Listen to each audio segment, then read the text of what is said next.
Assalamualaikum warahmatullahi wabarakatuh. Selamat sore dan salam sejahtera untuk kita semua. Om Swastiastu. Perkenalkan, nama saya Niluh Yuliasari dengan stambuk F11119002.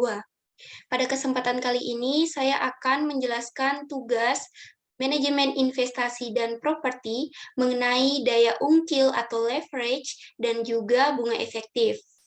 Nah, di sini ada soal pertama, di mana soal pertama yaitu hitung daya ungkil atau leverage pembelian ruko 600 juta rupiah dan kemudian dijual setelah 12 bulan dengan harga 700 juta rupiah, bandingkan uang muka 30% dan 50% dan bunga pinjaman cicilan 1% per bulan.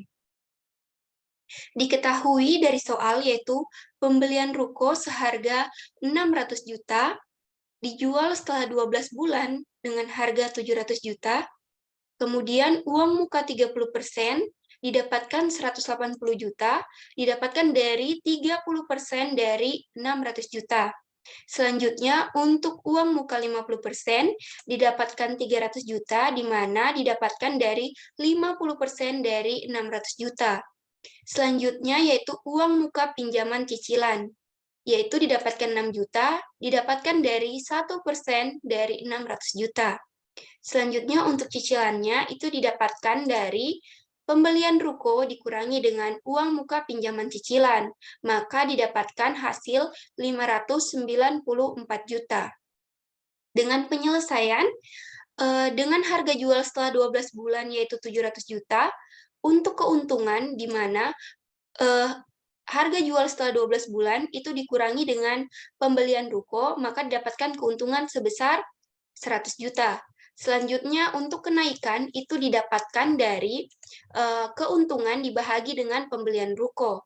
Selanjutnya, untuk imbal hasil 30% itu didapatkan dari keuntungan dibahagi dengan uang muka sebesar 180 juta yang didapatkan dari uang muka 30%.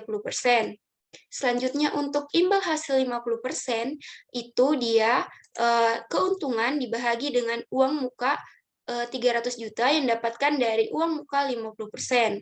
Sementara untuk pinjaman cicilan 1% itu dapatkan dari uang muka pinjaman cicilan 6 juta itu dibahagi dengan 12, maka didapatkan dia 50% per tahun.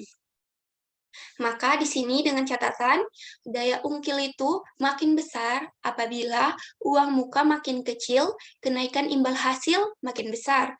Tetapi resiko makin besar kalau harga ruko tersebut menurun atau sewanya itu menurun. Selanjutnya untuk soal nomor 2, di sini diketahui harga tanah senilai 100 juta rupiah, bunga nominal untuk cicilan 12% per tahun. Berapakah bunga efektif bila digandakan setiap bulan? Diketahui yaitu harga tanah sebesar 100 juta dengan bunga 12% per tahun.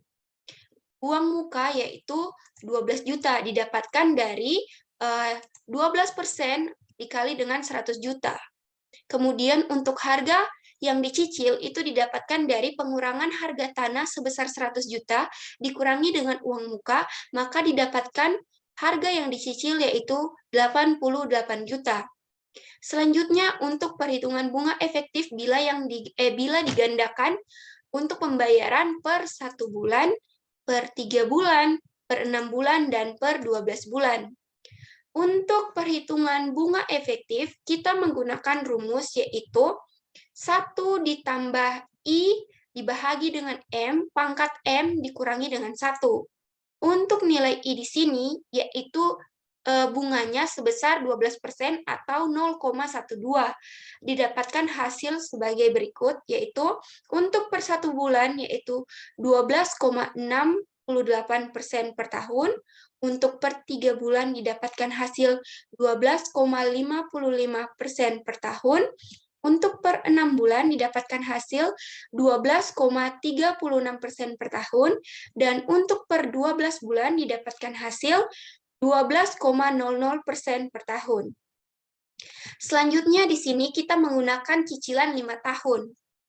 Dengan cicilan per 1 bulan didapatkan itu sebanyak 60 kali.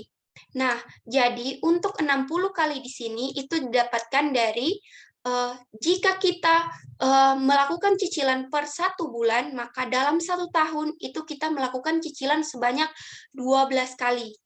Nah, untuk 5 tahun, maka 12 dikalikan dengan 5, didapatkan hasil yaitu 60 kali.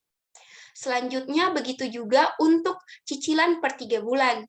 Nah, untuk cicilan per 3 bulan itu, dalam 1 tahun, itu berarti sebanyak 4 kali, dikali dengan 5, maka didapatkan hasil 20 kali. Selanjutnya, untuk cicilan per 6 bulan, itu selama setahun dia sebanyak 2 kali, kemudian dikalikan dengan 5, maka didapatkan hasil 10 kali.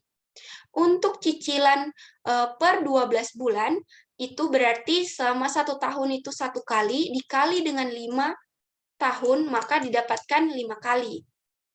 Nah, selanjutnya yaitu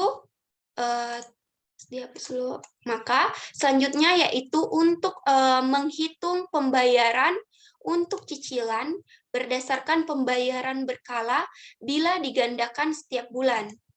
Nah, jadi di sini ada cicilan per 1 bulan, di mana itu kita masukkan perintah yaitu PMT, yang di mana setelah itu PMT tersebut kita kalikan dengan bunga efektif per 1 bulan, kemudian dengan cicilan 5 tahun yang telah direncanakan, itu dikali dengan harga yang dicicil. Kemudian begitu pun seterusnya, sampai cicilan per 12 bulan, sehingga didapatkan hasil seperti yang ada di sini. Oke, baik, mungkin cukup sekian yang bisa saya jelaskan mengenai tugas manajemen investasi dan properti tentang daya ungkil atau leverage dan bunga efektif. Kurang dan lebihnya mohon dimaafkan. Saya akhiri dengan wabillahi taufik walhidayah. Wassalamualaikum warahmatullahi wabarakatuh. Sekian dan terima kasih.